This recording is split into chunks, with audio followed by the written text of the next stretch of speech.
semua orang bisa mengajukan usulan untuk pembangunan di suatu daerah.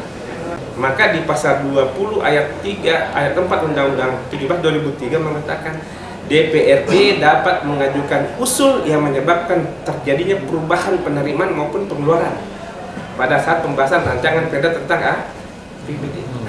Nah, tapi karena saya tahu aturannya, saya tidak boleh menaikkan sesuatu yang tidak mengalami mekanisme. Sistem itulah yang harus kita bangun. Game itu kan namanya the rule of the game-nya pemerintah. Contoh misalnya gini, hibah misalnya. Hibah itu tidak bisa lagi masuk di pembahasan APBD. Karena kita sudah tegaskan bahwa proposal hibah sudah harus selesai sebelum RKPD ditetapkan. Nah, pilih mana? Kita tunggu nanti diperiksa, baru suruh kembalikan, atau kita mencegah di awal. Saya dalam posisi mencegah di awal. Bukan substansinya loh. Ya, sekali lagi saya tidak bicara substansi. Saya bicara soal prosedural. Kenapa? Karena pasal 24 lagi, saya bicara pasal ini ya, ayat 6, semua yang belanja daerah harus memiliki dasar hukum.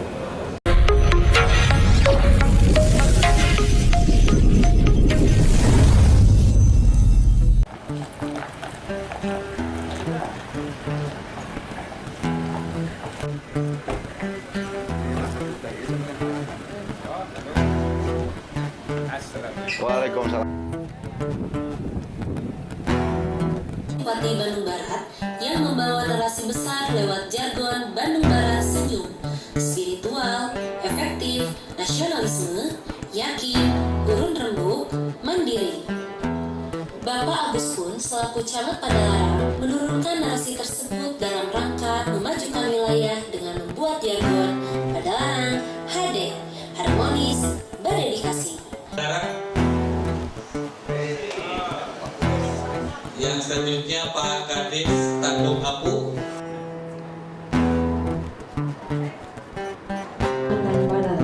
Mari kita tingkatkan. Musrembang, Musyawarah Perencanaan Pembangunan, merupakan salah satu tahapan proses pembangunan perencanaan dengan tujuan mengakomodir usulan kegiatan dengan pendekatan dari bawah ke atas, bottom up planning. Musrembang tingkat kecamatan merupakan tahapan Musrembang tahapan kedua. Setelah sebelumnya dilaksanakan Musrembang pada tingkat desa, Pemkab Bandung Barat menunggak utang kepada pihak ketiga pada tahun 2023 sebesar Rp166 miliar. Non-utang ke PT SMI, jumlah utang yang cukup besar tersebut hingga awal tahun 2024 belum bisa dibayarkan. Penjabat Bupati Bandung Barat, Arsan Latif mengatakan, jika pihaknya bukan tidak berniat membayar utang tersebut, namun kondisi keuangan Pemkab Bandung Barat saat ini masih minim.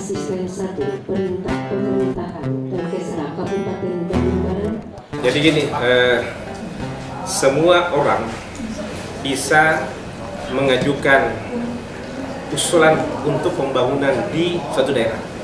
Semua orang, siapapun itu. Itu nanti bermuara ke RKPD namanya. Semua. Nah, kemudian dibuatlah aturan main dalam perencanaan. Jadi semua orang punya tadi ini, ya masyarakat kah apakah semua punya orang itu mengajukan untuk penyusunan RKPD. Maka dibuat ruang di bawahnya, namanya Musrembang kecamatan. Bahkan sebelum kecamatan, desa pun menyusunnya. Ya. Jadi dari desa ke Musrembang, batasi waktunya disepakati, masuk pada kabupaten. Kabupaten di April nanti dirapatkan lagi. Kemudian ditetapkan menjadi RKPD oleh saya. Nah, saya mau tanya sekarang. Kalau sudah di close di Musrembang kecamatan sampai ke bulan April masih bisa masuk nggak usulan? Bisa. Kenapa? Karena itulah daftar kebutuhannya di kecamatan. Berarti sudah dibuka ruang Musrembang, kemudian dikunci pada saat selesai dan ditutup oleh Pak Camat, ya kan? Setelah itu ada dua jeda waktu masuk ke Musrembang Kabupaten. Dibuka lagi tuh ruang diskusi. Gitu. Ya. Ruang diskusi, tapi dokumen awalnya dari Musrembang. Buka lagi di sini, ada muncul kebutuhan. Nah, di sini didiskusikanlah semua dengan tidak mengabaikan yang diusulkan. Nah, usulan yang ini masih dibuka, masih dibuka. Kecamatan pun kalau masih membuka, saya ternyata begini-gini masih dibuka lagi. Nah, sampai kepada di sini itu tidak boleh ada lagi di tengah-tengah jalan ini yang mengajukan usulan. Makanya di sistem itu begitu masuk musrembang di close titik selesai. Bagaimana dengan Apakah orang lain boleh? Boleh, tapi tunggu waktunya. Ada musrembang, oh sudah kelewat lagi misalnya, sudah kelewat lagi di mus RKPD saya sudah menetapkan. Aduh, masih bisa nggak? Dibuka lagi di ruang pada saat pembahasan APBD. Maka di pasal 20 ayat 3 ayat 4 Undang-Undang 17 2003 mengatakan DPRD dapat mengajukan usul yang menyebabkan terjadinya perubahan penerimaan maupun pengeluaran pada saat pembahasan rancangan perda tentang APBD. Pernah tertutup nggak? Tidak pernah tertutup. Nah, di satu rangkaian ini namanya musrembang ini RKPD, musrembang kabupaten ditetapkan, kemudian fasilitasi provinsi, sebelum fasilitasi review oleh review oleh di pusat, APIP review baru sampai. Maka selain ruang ini tidak ada ruang lain lagi, tertutup. Kalau ada yang masuk karena ingin mengejar RKPD yang saya tetapkan, kan gitu. Berarti kan orang mengejar, siapapun mengejar supaya saya bisa menaikkan sesuatu kan. Nah, tapi karena saya tahu aturannya, saya tidak boleh menaikkan sesuatu yang tidak melalui mekanisme. Sistem itulah yang harus kita bangun. Game itu kan namanya the rule of the game-nya pemerintahan. Nah, gitu kan. Sama dengan konsul APBD.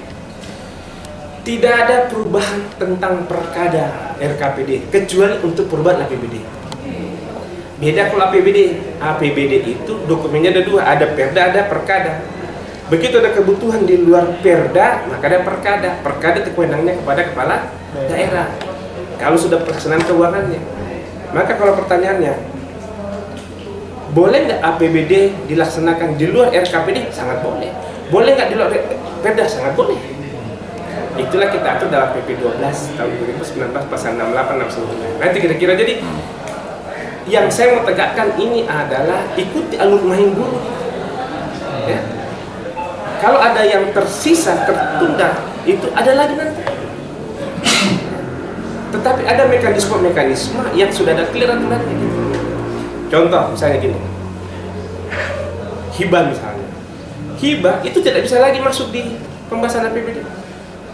Karena kita sudah tegaskan bahwa proposal hibah sudah harus selesai sebelum RKPD ditetapkan. Oh, ada yang nyusul nih, bisa nggak? Nah, itu yang kita, walaupun dianggarkan di APBD pasti masalah. Nah, saya sudah sekarang jadi temuan gitu. Temuan BPK sudah ada gitu. Saya cuma menyampaikan, sesuatu yang benar. Sekarang BPK juga menyampaikan sesuatu yang. Nah, pilih mana? Kita tunggu nanti diperiksa, baru suruh kembalikan, atau kita mencegah di awal. Saya dalam posisi mencegah di awal. Bukan substansinya loh. Ya, sekali lagi saya tidak bicara substansi. Saya bicara soal prosedural. Kenapa? Karena pasal 24 lagi, saya bicara pasal ini ya, ayat 6, semua yang belanja daerah harus memiliki dasar hukum. Nah, kalau hibah ada dasar hukumnya. Ada persyaratan penerima hibahnya, ada persyaratan proses penyampaiannya. Kalau itu tidak terpenuhi, walaupun tercantum DPA, bisa dilaksanakan nggak? Berarti harus kita berubah mindset. Kita tidak mengubur DPA. Jangan mengubur DPA. DPA itu hanya dokumen resmi. Kalau kita mau belanja, ada DPA enggak? Tetapi pertanyaannya, di DPA itu ada dasar hukumnya enggak? Memenuhi persyaratan enggak? Kalau tidak, jangan dicairkan. Begitu dicairkan, masalah enggak? Masalah. Nah, ini yang kita luruskan. Saya menemukan masalah, ya. Saya menemukan informasi, saya menemukan desakan ke saya. Udahlah Pak PD, laksanakan saja DPA. Saya bilang, wah, Bapak jangan buat saya kecil gitu. Saya ini PD. Kalau DPA itu bukan urusannya PD, DPA itu urusannya kepala dinas. Camat punya DPA nggak tadi? Nanti pelaksanaan ini kan ada DPA-nya, ada DPA-nya sekarang. Masa saya harus mengurusi DPA? Iya. Nah, jadi harus kita pisahkan ini. Mana kepala daerah, mana kepala dinas. Nah, saya luruskan lagi. Ya. Kalau sudah kewenangan saya di PP itu dan sudah disitakan oleh kepala daerah, saya sudah serahkan ke Bapak, kemudian kewenangan Bapak saya ambil alih, penyalahgunaan kewenangan enggak? Jangan. Mendingan saya bilang bupatinya bodoh daripada penyalahgunaan. Nah, Begitu penyalahgunaan kewenangan muncul nggak pihak lain? Karena ini maka ini. Jadi bahasa saya itulah yang soft sekali. Daripada saya mengatakan Bapak sudah delegasikan kewenangannya, tapi kembali diambil alih kewenangannya. Saya cuma mendengarkan dari berbagai tetangga. Karena kan ini tetangga-tetangga saya junior sama semua. Abang nanti kalau lihat betul bagaimana carut marutnya bahasanya ya, carut marutnya pengelolaan. Saya nggak percaya sebenarnya Pak, tapi bisa percaya. Oh iya benar, sangat benar. Nah saya kasih contoh. Ini saya sudah tunggu-tunggu nih Pak Daim dan teman-teman. Ini perlu ada pemahaman masalah keuangan supaya kita tahu nih kan. Karena kan kita selalu mengatakan Perda itu kan sudah resmi, sudah diteken, tidak ada lagi yang rahasia. Jadi karena Perda APBD-nya sudah resmi, maka sudah tidak ada lagi yang rahasia. Maka kalau Bapak tanya, pasti saya sampaikan. Saya bilang sama Ibu ini kemarin, Ibu tanya saya mengenai apa beban yang paling berat dihadapi oleh Bandung Barat saya membayar utang. Dan menurut Bapak, kalau utangnya kemarin 106, sekarang menjadi 166 di luar SNI, berarti nambah berapa? 60. Berarti kalau saya memasa bodoh saja, nanti tahun depan nambah 50 lagi. Memangkat ya? Nah gitu kan? Nggak, kalau pun kebiasaan kita lanjutkan. Oh iya. Dari 22 ke 23 ada 106, 23 ke 24 ada 166. Berarti kan setiap tahun nambah. Kira-kira 5 tahun ke depan kalau begini kita tidak luruskan, mau kemana Bandung Barat ini? Dan hari itu saya harus meluruskan. Kan ringan-ringan siapa bilang ringan? Begitu saya teken Pak, pengakuan utang itu karena harusnya menekan. Berarti saya membebani APBD 2024 yang tidak ada. Itulah yang saya hadapi. Tapi seandainya berjalan normal ini tidak ada masalah. Saya kasih contoh apa yang benar dalam pengelolaan keuangan daerah. APBD itu kan tanggal 1 Januari sampai 31 Desember. Disitulah ruang untuk bekerja dan membayar. Oke? Kalau di tanggal 31 Desember pekerjaan selesai atau sebelum itu sudah selesai, berarti ada uangnya kan? Iya. Kalau masalah administrasi kemudian nyebrang tahun, berarti utangnya nyebrang Tahun. Uangnya Nggak ada. nyebrang nggak? Yang benar? Uangnya nyebrang. Ikut nyebrang. Kan itu Pak. Saya kasih contoh. Bayangkannya. Saya kasih contoh. Bapak bangun nih, katakanlah 1 miliar. Karena administrasi, saya sudah kasih administrasi, kan nyebrang. Berarti kan uangnya saya pindahin Pak. Begitu tahun depan, saya bisa ambil untuk membayar Bapak. Tapi ternyata pekerjaannya nyebrang, uangnya tidak ada. Makanya kemarin saya bilang sama Ibu Ani kabar yang menandatangani SP2DLS. Sebelum Anda tanda tangan SP2DLS, saya mau tanya, punya duit ke 166 M? Kenapa begitu Pak? Ya pasti Bapak ditanya. Ya. Jadi artinya tidak akan terbayarkan. Bukan tidak akan terbayarkan, kita punya duit membayar. Nyebrang duitnya. Tapi kalau tidak ada duitnya, tanggal 1 Januari kas daerah Bandung Barat itu hanya 7 miliar lebih. Sementara utang nyebrang 166. Gimana cara menutupinya? Coba bantu saya. Jadi kalau ada duit masuk, bukannya membangun 2024 tapi membayar Utang. Makanya saya pas sama teman-teman, ini ada duit nih, bayar pegawai, gaji atau bayar utang, pilih mana? Bayar gaji lah. Jadi sebetulnya yang salah itu dari dulu mekanisme ininya Bang, apa yang tidak sesuai dengan manajemen keuangannya atau gimana? Saya kasih Terlalu contoh. memaksakan. Saya Saya kasih contoh begini. Ini sederhana nih. Umur 17 tahun Pak. Kita sekarang ini kan. Kalau kita punya anak 17 tahun dikasih duit, dia bisa manage gak? Yang lebih sana? Enggak, kalau sudah 17 tahun. Bisa. Bisa lah sedikit. Tapi kalau umur 3 tahun, Ya nggak bisa lah. Kira-kira anak umur 3 tahun ini orang akan datang, Pak, anak bapak nih, ini ada utang lo banyak. Itulah kira-kira. Jadi berat ini, ya, berat ini tuh. Makanya saya banyak di WA sama yang pekerja-pekerja, Pak, gimana utang kami, Pak? Ada kepastian nggak? Saya bilang aja, Bapak salah bertanya ke saya. Salah sasaran pertanyaan ini. Yang kedua, silahkan tanya yang memberikan pekerjaan. Oh, siap salah, Pak. Ada lagi Pak Dimas, silahkan tanya kepada BUD. Karena saya 20 September ke 31 Desember itu bukan saya ngurusi utang, Pak. Saya ngurusi apa sih yang diperlukan masyarakat saya gitu. Pantesan saja begitu saya mau berbuat untuk masyarakat, ini kenapa? Itulah kenapa saya disebut munafik, Pak. Sudah habis. Saya mau bangun jalan ini, ayo cepat. Nggak ada duitnya. Loh, ini saja yang saya mau bangun, terus tiba-tiba muncul utang lagi. Oh, ada utang. Oh iya, Pak. Aduh. Pak, apakah akan bisa menuntaskan permasalahan yang sekarang Kalau ini? berjalan? Ya. Oh, gampang kalau saya. Oh, gampang ya. Sangat gampang. Sepanjang uangnya saya bisa manage. Selama ada Di uangnya. tahun 2000 ini apakah bakal tuntas atau tidak permasalahan? Semakanya salah satu solusi yang saya ambil adalah menaikkan penerimaan daerah.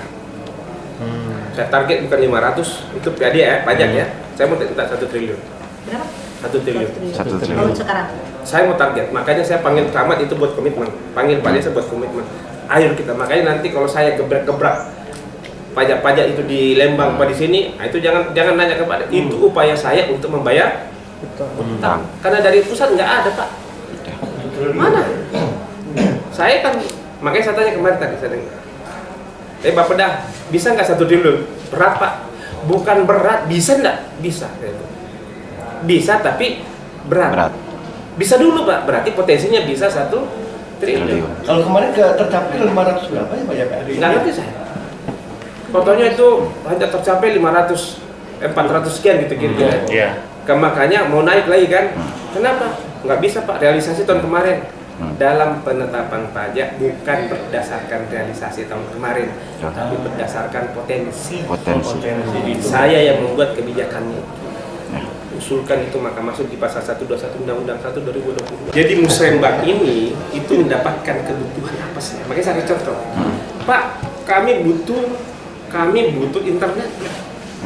Maka ada Dinas Kominfo.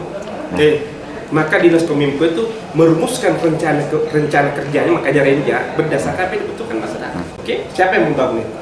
Kominfo. Tapi dari mana dibutuhkan? Itu kan kebutuhan masyarakat. Jadi hasil musrembang itu menjadi renjanya OPD. Oke, maka muncullah renja OPD. Renja ini setelah dibahas menjadi RKPD. Selesai. Nah, RKPD begitu saya menetapkannya, itulah angka yang masuk ke Perda. Itulah yang saya bilang tadi, semua orang diberikan hak untuk mengajukan usulan kepada pemerintah daerah. Pertanyaannya, apakah setiap saat dibuka? Semua orang bisa jadi pemain bola. Maka dibuatlah waktu untuk penyeleksian pemain. Setelah itu, Pak, Pak, saya terlambat, Pak. Sudah selesai. Mau pintar kek, mau apa kek, tunggu seleksi berikut. Ini mekanisme diatur. Ada waktunya. Selesai nanti waktu di sini tidak ada usulan, tidak masuk ke sini, stop. Inilah yang dibahas oleh OPD masing-masing sesuai kebutuhannya. Jalan apa, Pak? Gini. Oke, masukkan rencana kebutuhan jalan di Dinas PU. Ini, Pak, rumah sakit, Pak, gini, masukkan di. Nah, itulah yang dimaksud bahwa ini menjadi dasar KPD bersama Renja. Rencana kerja di OPD masing-masing, Pak. Kalau makanya hadir. Kalau tidak hadir Renja marah, OPD marah saya. Ngapain ada musrembang? Kalau OPD yang terkait akan menerima ide-ide itu tidak ada. Iya, betul. Nah, ide-ide itu yang dirumuskan tadi oleh Pak Camat itu menjadi bagian mereka berusulnya Renja seluruh PD. Oh, gini. Nah, maka pada saat nanti saya akan begitu saya rapatkan, apa kalian? Siapa OPD yang menangani? Ini kalian, jalan apa? Jalan desa. Berarti saya tarik menjadi bantuan keuangan kan?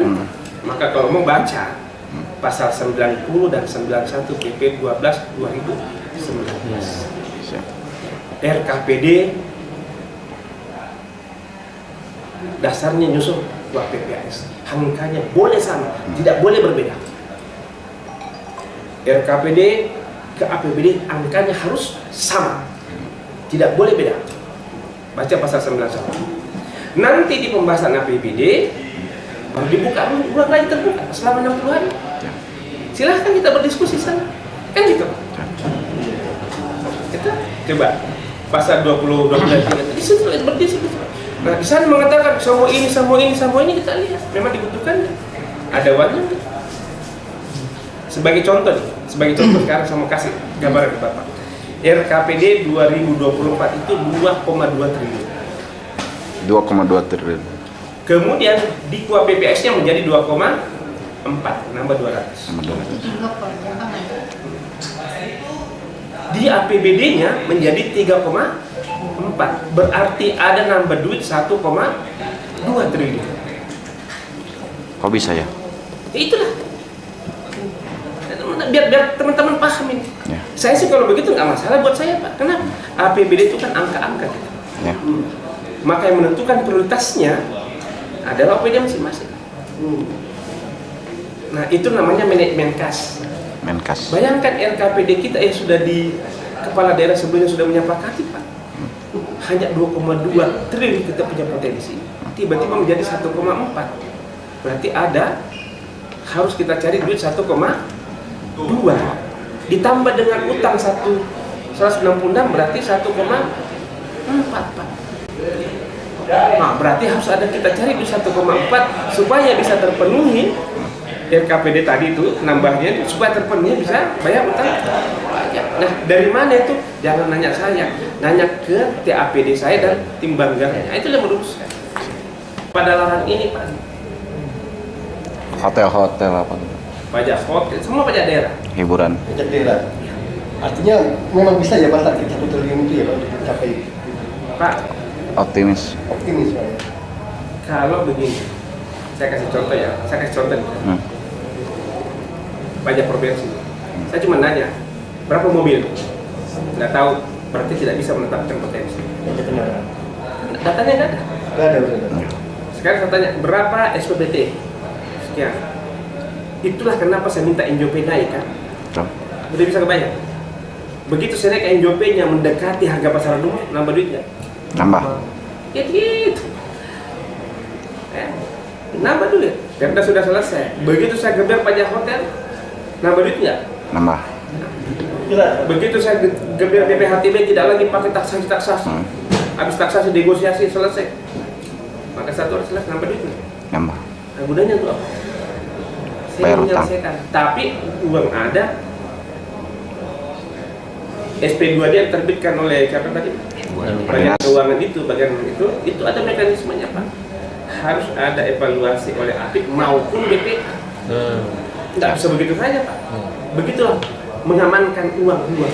Begini cara membacanya. Itu kan angka utang. Betul. Begitu ada uang masuk, kan penerimaan ini. Ini kan untuk membiayai 2024. Yang namanya utang luncuran, bahasanya siapa itu utang luncuran? Berarti bukan hanya utangnya diluncurkan, tapi uangnya pun harus Diluncurkan. Sekarang kalau saya bayar 166 M di triwulan kedua, gaji kebayar nggak? Enggak. Proyek 2024 jalan nggak? Enggak. Coba. Nah, untuk membahas ini, ya saya prioritaskan 2024. Betul. Itu diperlukan masyarakat saya, ya, dibutuhkan masyarakat saya. Ada jalan, saya selesaikan jalan, Pak. Ya kan itu. 166 bukan uang kecil, Pak. 166 kalau saya bangun Bandung ke Barat, itu Pak, bisa bus. Dahsyat. Dasar. Sejumlah tokoh yang berada di Kecamatan Padalarang, Kabupaten Bandung Barat, KBB, berkeinginan untuk pindah kantor kecamatan yang saat ini berada di Jalan Kertajaya, ke kantor lama di Jalan Raya Padalarang. Seperti diketahui, eks-kantor Kecamatan Padalarang lama dibangun gedung DPRD KBB, yang hingga saat ini masih dipergunakan tempat ngantor para anggota Dewan KBB. Sementara, Pemkab Bandung Barat telah membangun gedung DPRD KBB di Jalan Raya Ngamprah Pasir Halang. Sedangkan kantor Kecamatan Padalarang menempati bangunan di Tanah Carik Desa Padalarang. Posisi kantor sekarang memang masih menempati lahan Carik Desa Padalarang. Makanya para tokoh di sini mengusulkan untuk pindah kantor ke tempat yang dulu, kata Camat Padalarang, Agus Ahmad Setiawan, saat ditemui di sela-sela Musrenbang Kecamatan Padalarang, Senin, tanggal 22 Januari tahun 2024. Terkait kantor Padalarang tadi sudah sampaikan, dan kami juga sudah sampaikan secara pribadi dengan Pak PJ Bupati bahwa ini desakan bukan dari pribadi kami ya, tapi desakan dari warga masyarakat, terutama dari tokoh agama, tokoh masyarakat bahwa Dan desa. bagaimana kantor kecamatan ini dipindahkan dulu yang ke awal, itu di sekarang yang menjadi gedung dewan gitu kan. Dan kemarin Pak Bupati ya sampaikan saja Pak Camat buat surat kan. Yang mudah-mudahan karena kan posisi ini sudah jelas bahwa ini adalah kantor aset milik desa, milik desa itu desa Padalarang maksudnya gitu kan. Jadi kami harapkan ya ke depan mudah-mudahan terkabulkan kantor kecamatan bisa pindah ke kantor yang dulu pernah ditempatkan oleh Kecamatan Padalarang. Alasannya kan masih tanah Carik Iya, Desa. ini Carik Desa ini. Itu ada respon dari Pak PJ gimana? Alhamdulillah Pak PJ merespon dan saya menginstruksikan untuk membuat surat permohonan. Tapi itu kan di situ pusat kemacetan juga. Ya. Apa tidak mengganggu? Ya kalau macet pasti macet ya, pasti macet. Tapi dari warga masyarakat, tokoh-tokoh warga masyarakat di kecamatan ini, bagaimana Pak Camat sekarang bisa mengalihkan kembali gitu kan, mengalihkan kembali kantor kecamatan yang kembali ke dulu gitu kan. Walaupun mungkin kita menunggu arahan lebih lanjut dari Pak PJ Bupati Bandung Barat. Tadi yang diusulkan di Musrenbang. Itu enggak diusul tidak masuk ke dalam Musrenbang gitu, karena kan itu masuknya ke kantor pelayanan publik gitu kan. Jadi tidak masuk dalam. Tidak masuk. Nah, kalau berbicara masalah Musrenbang, Bandung yang Padalarang berapa usulan? Sesuai arahan dari Bapak Iqbalda ya kemarin rapat bahwa semata ini diberikan usulan 5 usulan setiap desa, tapi dengan hasil rankingan. Dari mulai ranking 1 sampai 5. Tiap desa 5. Tiap desa 5. Di sini berapa desa? 10. Berarti 150. Ya. 150 itu. Ya. Dan kebanyakan diusulkan tentang apa? Kebanyakannya infrastruktur kalau saya lihat di list long list yang dikeluarkan oleh tim penyusunan Musrenbang tingkat kabupaten, kebanyakannya variatif, tapi kebanyakan saya lihat di infrastruktur.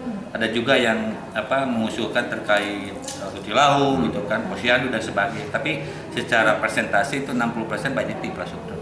Tadi saya sampaikan di dalam sambutan bahwa pada intinya kami merasa istilahnya mengucapkan terima kasih kepada Pak PJ sekarang yang mau mendorong dan mengawal daripada hasil Musrenbang ini. Jangan sampai Musrenbang ini hanya dijadikan suatu formalitas saja.